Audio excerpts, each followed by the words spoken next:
Hola, muy buenos días. Qué lindo poder compartir el tiempo de estudio de la palabra de Dios en esta mañana. Y me gustaría en esta mañana que podamos abrir nuestra Biblia en la Epístola Universal de Santiago. Epístola Universal de Santiago. A lo largo de la semana pude estar estudiando un tema eh, que a veces uno no lo quiere estudiar mucho porque tiene miedo de que después de estudiarlo vengan, ¿no? Y es acerca de las circunstancias difíciles, las pruebas, las tribulaciones, pero uno lo tiene que estudiar y leer y aprender para ver cuál es el propósito detrás de todo esto y detrás de lo que nos sucede, ¿no es cierto? Y en esta mañana vamos a ver que tenemos que estar seguros del propósito que Dios tiene para cada uno de nosotros. Debemos estar seguros del propósito que Dios tiene para nosotros. Y vamos a estar viendo dos puntos en esta mañana. Pero para entender un poquito un contexto de lo que es la carta de Santiago, es una carta dirigida a judíos cristianos que habían depositado toda su fe en la persona del Señor Jesucristo. Estos judíos eran de Samaria, Jerusalén, y que habían salido de su tierra natal, hacia otros lugares, hacia otras ciudades. Estaban lejos. Por eso el capítulo 1 comienza diciendo: Santiago, siervo de Dios y del Señor, Jesucristo, a las 12 tribus que están en la dispersión. ¿eh? Una carta escrita a judíos. ¿Por qué es una carta universal? Porque no está escrita a una iglesia específica y no está escrita a una ciudad específica. Por ejemplo, como a la ciudad de Éfeso o de Tesalónica o de Corinto. Esta es una carta universal. Está escrita a judíos que estaban fuera de su ciudad de Jerusalén, de Samaria, pero que antes habían estado ahí.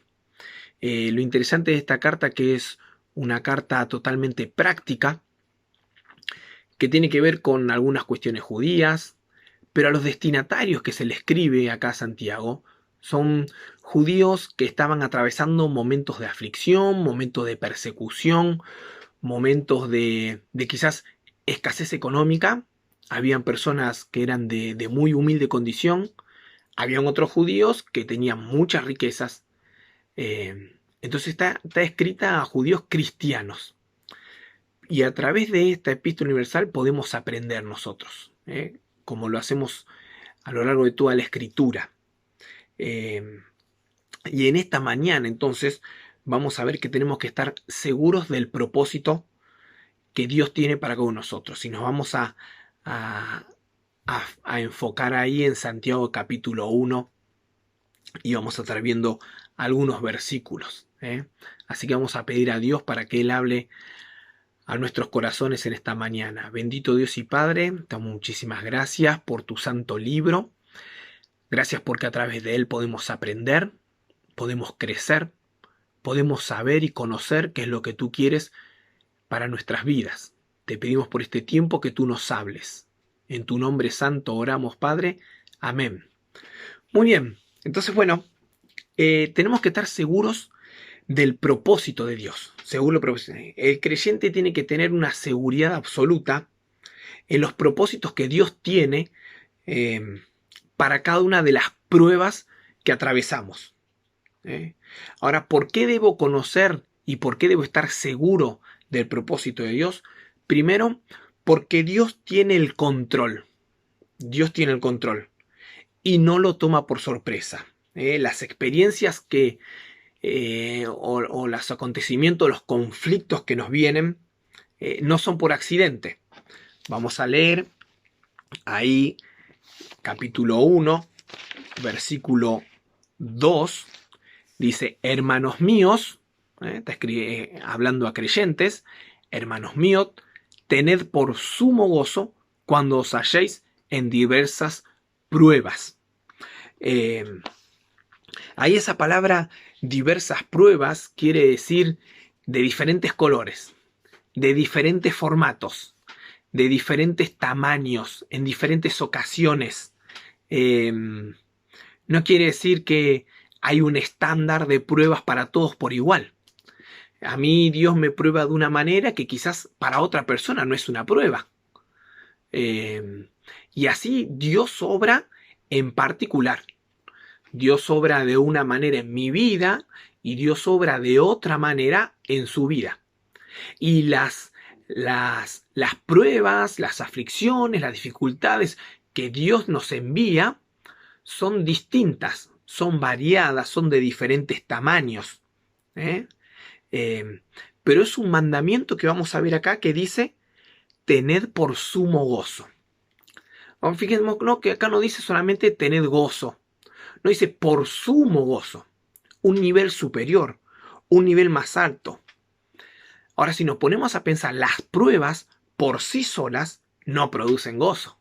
Obviamente, las pruebas producen dolor, producen tristeza, aflicción, soledad, temor, en fin, un montón de características producen y sentimientos que producen las pruebas en nosotros. Las pruebas son pruebas, son pruebas. Llamémoslo, ponémoslo, dificultades, pruebas, tribulaciones, lo que sea. Pero las pruebas por sí mismas no son fuente de gozo. Las pruebas por sí mismas no son fuente de gozo. Al contrario, a veces uno tiene tristeza, como decíamos, tiene dolor, angustia. Pero lo que Santiago nos quiere decir acá, en este versículo 2, hermanos míos, tened por sumo gozo cuando se hacen diversas pruebas, quiere decir que es el gozo como si fuera un lente, por el cual nosotros podemos ver la prueba o la aflicción, la podemos ver de otra manera. ¿Cómo la podemos ver? Bueno, sabiendo de que Dios tiene un propósito en mi vida. A través del gozo, yo puedo ver que detrás de todo lo que me está aconteciendo hay un propósito.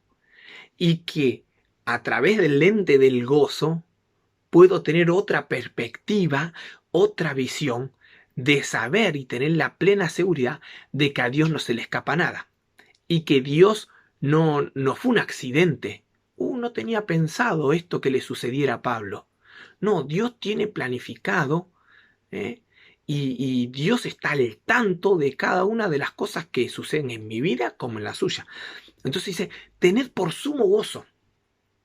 El sumo gozo nos va a dar una visión espiritual, para ver esa prueba, esa aflicción, esa dificultad, desde otro punto de vista. A través del gozo yo puedo entender y comprender que detrás de todo lo que me está aconteciendo está la persona de Dios. Ahora es importante, por eso diferenciamos la palabra felicidad con la palabra gozo. La palabra felicidad sí o sí depende al 100% de las circunstancias que tengo a mi alrededor. Y la felicidad es externa, es evidente. Bueno, cuando dicen, ¿estás feliz? Sí, estoy feliz. Bueno, decirle a tu cara porque no se nota. Bueno, la felicidad es evidente. El gozo no. El gozo es interno, es del corazón. Puede estar pasando por un momento recontra complicado, recontra difícil, pero en mi corazón interior tengo gozo de saber que detrás de todo eso está la persona de Dios. Ahora, ¿por qué debemos tener gozo? ¿Por qué debemos colocarnos como decía, este lente, este visor para poder ver? Bueno, Romanos capítulo 8, fíjense lo que dice. Romanos, se me fue acá. Romanos capítulo 8, versículo 28, va a decir así: y sabemos que a los que aman a Dios, todas las cosas le ayudan a bien. Esto es a los que conforme a su propósito son llamados. Dice, y sabemos que a los que aman a Dios, todas las cosas le ayudan a bien. ¿Ven? Hay un propósito detrás, que quizás en el momento de la prueba, en el momento de la dificultad, en el momento de la aflicción, no lo entendemos. No entendemos. Pero debemos tener gozo porque sabemos que detrás está la persona de Dios y tiene un propósito para tu vida y para la mía. Ahora, a veces agarramos este texto y lo malinterpretamos porque decimos, y sabemos que a los que aman a Dios todas las cosas le ayudan bien. Todo me ayuda bien. Pero no, tenemos que entender algo. A los que aman a Dios, todas las cosas le ayudan a bien. Estoy en la cárcel. Estoy preso. Todas las cosas me ayudan, pero resulta que estoy preso, ¿por qué? Porque robé, cometí un homicidio o X cosa. No. Está hablando sobre ese momento que hay aflicción, hay dolor, hay una prueba, y dice, y sabemos que los que aman a Dios, aman a Dios, que tenemos a Dios como principal persona en nuestra vida. Porque si no digo, bueno, tomo cualquier decisión, que me importa total, las cosas que vengan por delante, todas ayudan para bien. No. Los que aman a Dios, los que aman a Dios. Entonces dice que todas las cosas ayudan a bien. Hay un propósito. Segundo, fíjense, ¿por qué debemos tener gozo? 2 Corintios capítulo 4, versículo 17. Fíjense lo que dice. Porque esta leve tribulación momentánea produce en nosotros un cada vez más excelente y eterno peso de gloria. ¿Por qué debemos tener sumo gozo? Porque las tribulaciones son momentáneas. Lo dice ahí. Porque esta leve tribulación es momentánea. ¿Y qué va a producir? ¿Qué va a producir en nosotros? Un cada vez más excelente y eterno peso de gloria. Una esperanza. Porque sabemos las cosas que suceden en la tierra son momentáneas. Tienen un periodo de tiempo. Romanos capítulo 8. Romanos capítulo 8, versículo 18. Dice, pues tengo por cierto que las aflicciones del tiempo presente no son comparables con la gloria venidera que en nosotros ha de manifestarse. Claro, a ver, ponemos en una balanza. A veces yo doy muchas veces este ejemplo cuando hablo. Ponemos en una balanza. ¿Qué es lo que estoy experimentando? ¿Cuál es el dolor? ¿Cuál es el sufrimiento? ¿Tiene comparación con lo que va a ser las glorias de estar en el cielo con nuestro Señor? ¿De vivir eternamente? ¿Tiene alguna comparación? No, en absoluto. Por eso acá dice, pues tengo por cierto. ¿Qué es? Tengo la seguridad plena, la seguridad absoluta. Tengo por cierto que las aflicciones del tiempo presente no son comparables con la gloria venidera que en nosotros ha de manifestarse. No son comparables. Por eso tengo que atravesar la prueba, la aflicción con sumo gozo. ¿Por qué? Primero, bueno, porque esta leve tribulación es momentánea. Después, porque ayudan para bien. Dice ahí en Romanos 8 dice, pues tengo por cierto que las aflicciones, el tiempo, no son comparables. No son comparables con lo eterno. No son comparables con lo celestial, con las glorias venideras. No son comparables. Por eso dice, tened por sumo gozo cuando os halléis en diversas pruebas. Poned esos lentes del gozo, esa visión. ¿Vieron Visión Nocturna? Cuando hay uno a veces ve algún video de guerra, toda oscuridad absoluta, se colocan unos visores, visión nocturna, y tienen otra perspectiva. Esa oscuridad se disipa.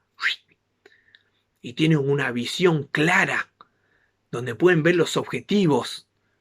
Entonces, tened por sumo gozo. El gozo me va a dar esa visión clara, es decir, ¿está Dios detrás de todo esto? Hay un propósito, no escapa nada a sus manos. Es momentáneo, todo ayuda para bien. ¿Comparable con la gloria venidera? ¿Comparable lo que va a ser la eternidad en el cielo con nuestro Salvador? ¿Con Dios? No, no, no se compara. No se... Tengo la plena seguridad, porque me lo dice la Escritura, me lo dice su palabra. La aflicción es momentánea, pero las glorias venideras son eternas. Son eternas. Ahora mismo entonces, que tenemos que estar seguros. Tenemos que estar seguros del propósito de Dios. Seguros del propósito de Dios. Dios tiene un propósito para tu vida y para la mía. ¿Por qué debemos estar seguros? Porque Dios tiene el control de lo que sucede. Nada escapa a su mano. Segundo, Dios quiere perfeccionar nuestro carácter a través de las pruebas. Dios quiere perfeccionar nuestro carácter a través de las pruebas. Romanos capítulo 5,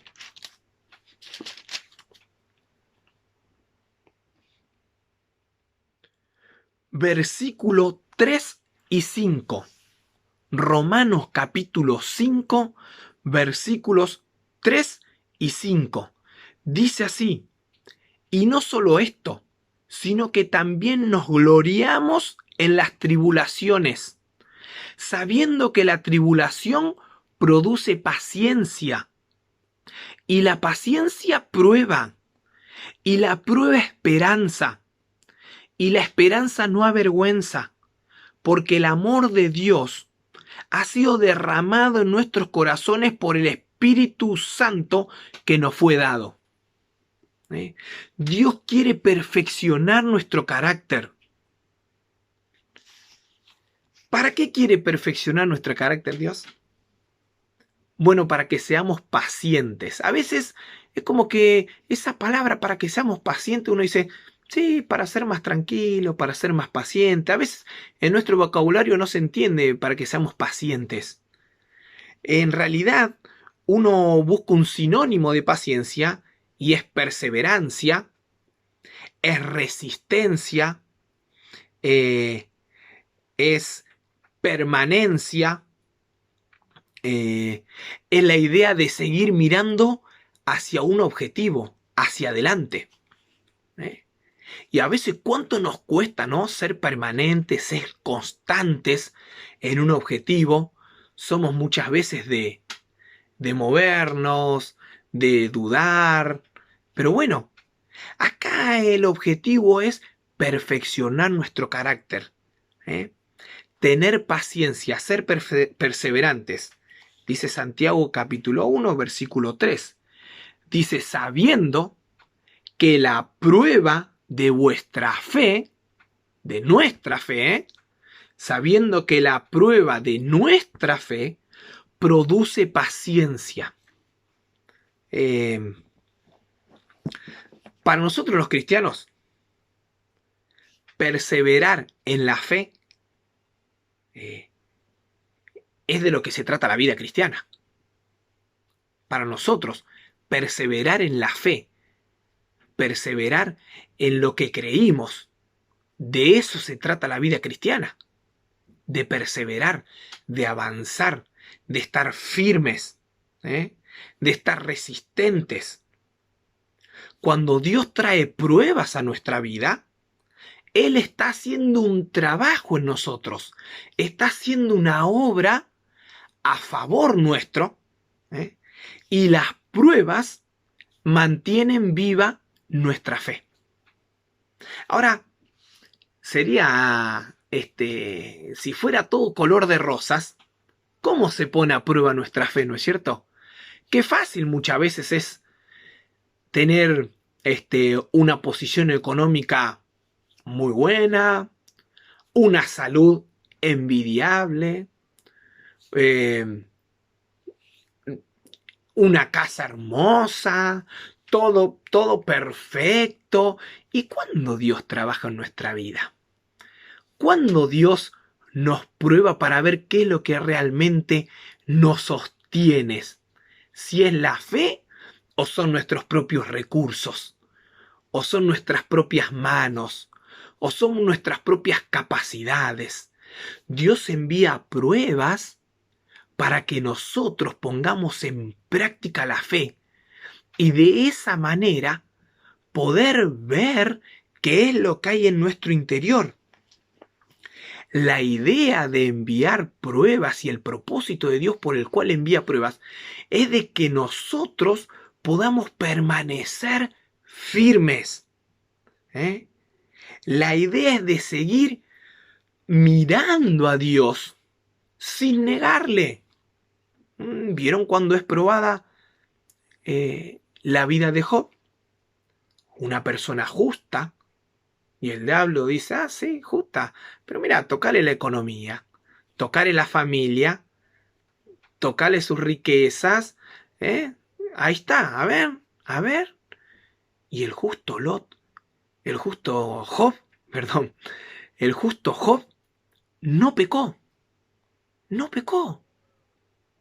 Mantuvo su fe en el Creador. Mantuvo su fe. Ahora, ¿ven? Dios va a enviar diferentes circunstancias para probarnos y para ver qué es lo que hay en nuestro interior. No solo vamos a tener paciencia, no solo vamos a ser persistentes, sino que también el objetivo es que seamos maduros. Fíjense, dice el versículo 4, mas tenga la paciencia su obra completa. La persistencia, la resistencia, tenga su obra completa, permanezcamos firmes en medio de la prueba. Dice, mas tenga la paciencia su obra completa, para que seáis perfectos y cabales sin que os falte cosa alguna.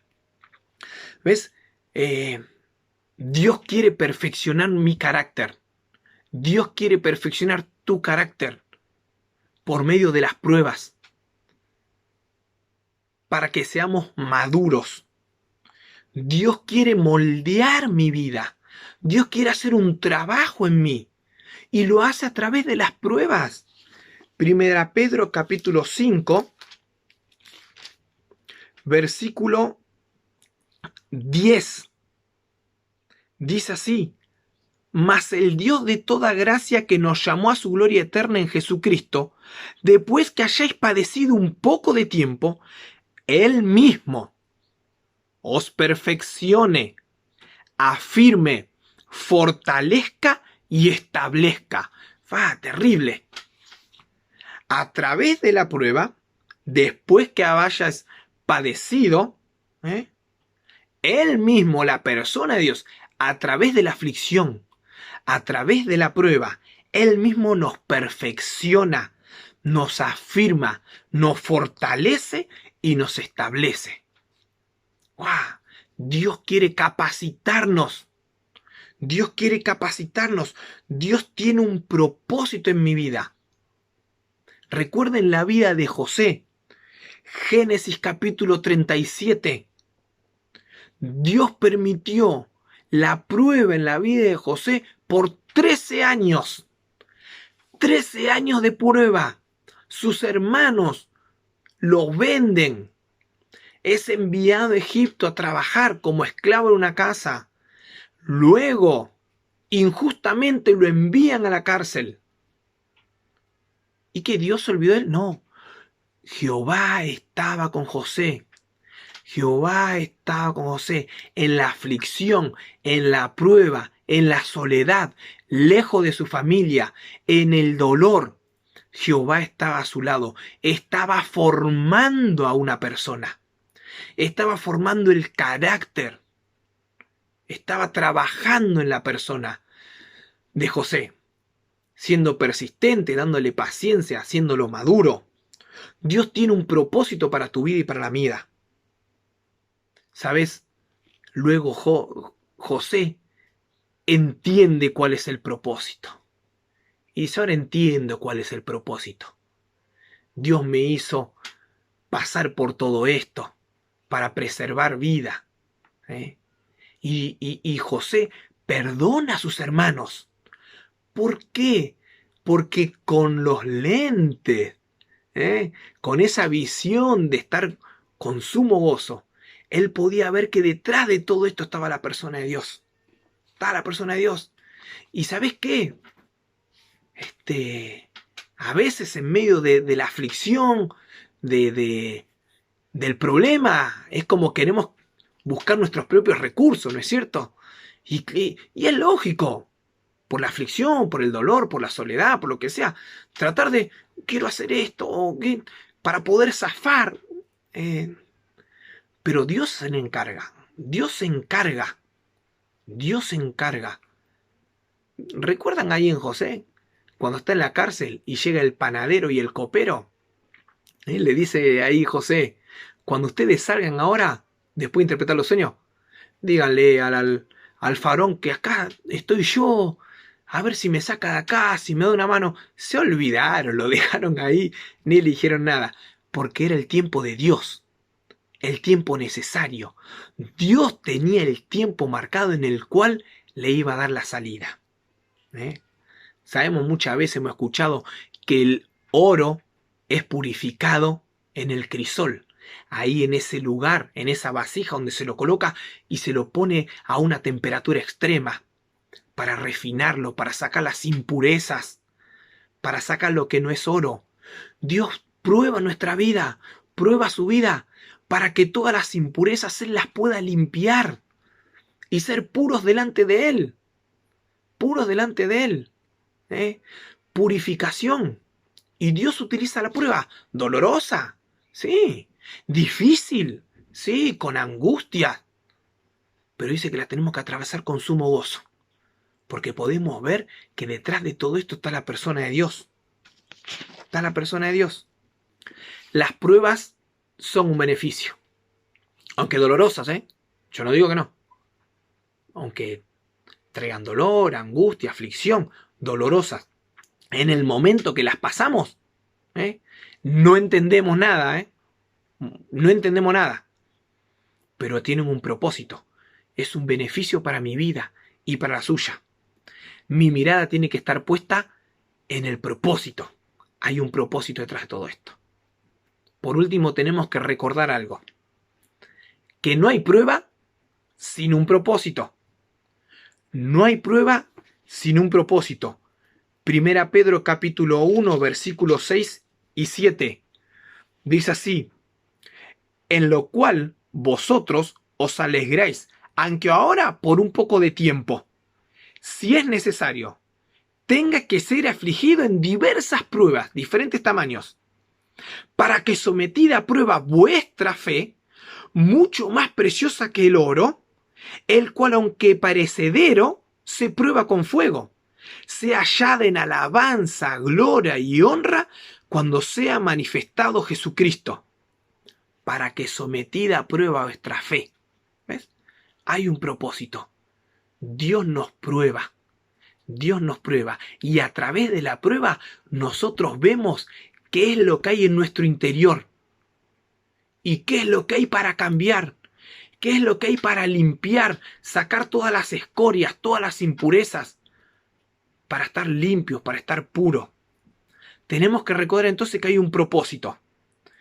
Tenemos que recordar también que siempre hay una salida.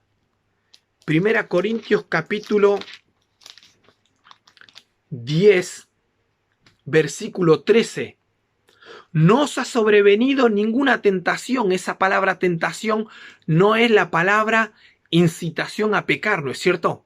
Estamos hablando de la prueba, porque fíjense lo que está diciendo. No os ha sobrevenido ninguna tentación que no sea humana, pero fiel es Dios, que no os dejará ser tentados más de lo que podáis resistir. ¿Ves? Por eso decía, no tiene que ver con tentación, porque la tentación no se la resiste, la tentación se huye, es prueba. más de lo que puede resistir, sino que también dará juntamente con la prueba la salida para que podáis soportar. ¿Eh? Siempre detrás de una prueba hay una salida. Entonces debemos recordar que detrás de una prueba siempre hay un propósito. Detrás de una prueba siempre hay una salida. Y Santiago capítulo 1, versículo 12, para terminar, dice así: Bienaventurado el varón que soporta la tentación, porque cuando haya resistido la prueba, recibirá la corona de vida que Dios ha prometido a los que le aman. Bienaventurado el varón que soporta la prueba. Súper feliz. El varón que soporta la prueba, porque cuando haya resistido, cuando haya terminado esta prueba, recibirá la corona de vida. Un premio. Hay un premio. Y no es un premio terrenal, es un premio eterno. Recibirá la corona de vida, así como está la corona de justicia, la corona de gloria. Dice, a los que resistan, a los que atraviesen con paciencia, a los que atraviesen con paciencia la aflicción. Hay un premio, hay una corona, la corona de vida. Qué esperanza, ¿no? Que Dios ponga una corona, que el Señor Jesucristo ponga una corona sobre nosotros. Bien, buen siervo y fiel. Bien, soportaste, tuviste paciencia, permaneciste. Ese es el deseo de mi corazón. Y es lo que hoy quería compartir con cada uno de ustedes. Agradezco a Dios por su palabra y clamo cada día a Dios. En el momento que venga alguna prueba, clamo a Dios por sabiduría. Después léanlo capítulo 1 y continúen leyéndolo. Clamo a Dios por sabiduría de lo alto, para poder entender, para poder comprender, para no dudar, para no desconfiar y poder entender que detrás de todo Dios tiene un propósito para tu vida y para la mía. Oramos. Bendito Dios y Padre, muchísimas gracias te damos por este tiempo en el cual pudimos estar abriendo tu santo libro, poder ver y entender que cada una de las cosas que nos suceden tienen un propósito, y el propósito que tú tienes para cada uno de nosotros es que crezcamos en madurez, es que permanezcamos firmes, es que a través de las pruebas podamos depositar toda nuestra fe en tu persona, aferrados a ti, creyendo en tus promesas, sabiendo que lo que pasa en este tiempo, en esta tierra, es momentánea, flexión momentánea, y comparado de lo que va a ser la eternidad junto a tu persona, no hay comparación alguna. Te damos gracias, bendito Padre, por la bendita esperanza de la vida eterna, de saber que un día lo que vivimos en esta tierra se va a terminar y estaremos contigo en los siglos eternamente disfrutando de tu persona. Bendice nuestras vidas. En el nombre del Señor Jesucristo oramos. Amén.